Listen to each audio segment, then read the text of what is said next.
Today's exercise is the infamous, the coveted, and the largely misunderstood Romanian deadlift, AKA the RDL. So this one, we're gonna do a dumbbell version. And before I show you the exercise, I wanna just quickly give you a little bit of education and background on this particular exercise, why it's valuable, what it targets, and why you should incorporate it into your routine. First and foremost, one theme that you've heard me talk about is our dominance in the sagittal plane.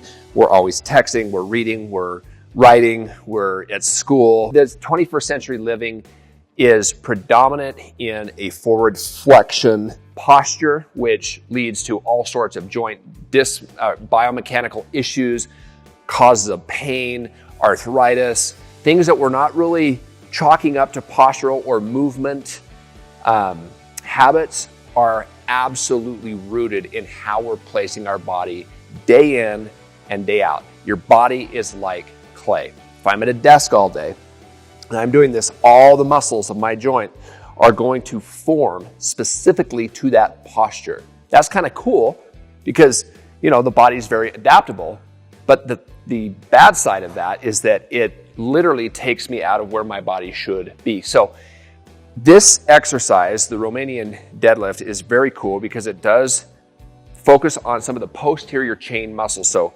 glutes, lower back, hamstrings, and it also brings in a fair amount of core to stabilize the exercise. Now, I'm going to show you a slant board version of this today because it's going to further accentuate the posterior chain. It's going to stretch out your hamstrings, which in 90% of Americans are shortened. So what we're going to do is grab yourself a pair of dumbbells, and I'm going to show you from a profile version here because it's going to be a little easier to track. Get onto a slant board, okay, and make sure your heels are pasted onto it. You're going to put a slight bend in your knees, and what I like to instruct here is don't lock them out as we would do in like a Jefferson curl. We're going to put a slight 10 to 15 degree bend, okay? Make sure that your heels are pasted onto the board. I'll see a lot where people kind of put a little bit of a lean. Don't do that. Put that pressure on the heels. Simultaneously, make sure that your posture's in check. So what I'm going to do is I'm going to draw like a line from my ankles through my knees. Now the ankle's going to be a little further back because of the slant board versus if I was on the floor, it would be a little bit more in line. So if that's a little posterior, that's okay. But the knee is in line with the hip is in line with the shoulder. So I pull my shoulders back and I pull my head back. From there, what I'm going to do is in a Romanian deadlift, I think of myself as a hinge. Okay, now where am I hinging? I am hinging in the hips. The motion of this exercise is being generated primarily, or should be generated by the gluteal muscles, the big glutes right there. We're going to kick them out a little bit. This is called the anterior pelvic tilt. We're going to set the hips. We're going to pull the chest up, keep the head back, and we're going to descend. We're going to hinge down. I immediately start to feel that in my hamstrings. And what I want you to do is go to a point to where you feel like your back is going to round, okay? That is where you have maxed out your hamstring mobility and flexibility, and then your back starts to compensate. That's the point where you do not want to exceed. So it's going to look like this. You come down. So for me, I'm not extremely mobile in the hamstrings, but I'm decent. I can come down. I can keep the back straight. That was about my max right there. Okay, if I go down, see how I round right there? That's a fault.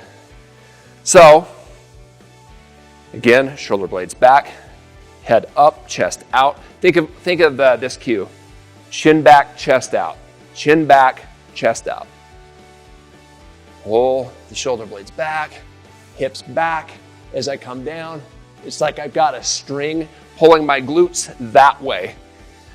And another fault is people don't do that. They come too far forward, they're rounding. Notice my glutes are not going back far enough. It's almost like a counterbalance. As my chest comes forward, I'm counterbalanced by my glutes driving back and up, okay? One last thing, when you're down in the position, the most flexed position, I want you to think, drive up with the glutes, okay? You're gonna put all your mental focus there to drive with glutes. Why? Because in most people, the glutes are inactivated. They have been sat in a chair for so long. From a neurological level, they're not firing properly. So I want you to put your focus on your glutes, right? Really focus on having them contract, squeeze out, dig out of the pit. So there's the pit, putting all that focus on the glutes, boom. That is what should be bringing the torso up. For most people, if you feel excessive strain in your lower back, you know that you're not utilizing the glutes as you should. So there you have it, my friends. If you have any questions on any of these, that's why we're here. That's why we exist. And if you want to take your lifestyle to the next healthy level and cement habits that will last you a lifetime, that's why we're called Lifelong Fitness, because our program is about instilling lifelong habitual mental and physical habits that lead to a life of happy, healthy physical body, mental body, and that's a life worth living with health and vitality. We will see you in the next video. Take care.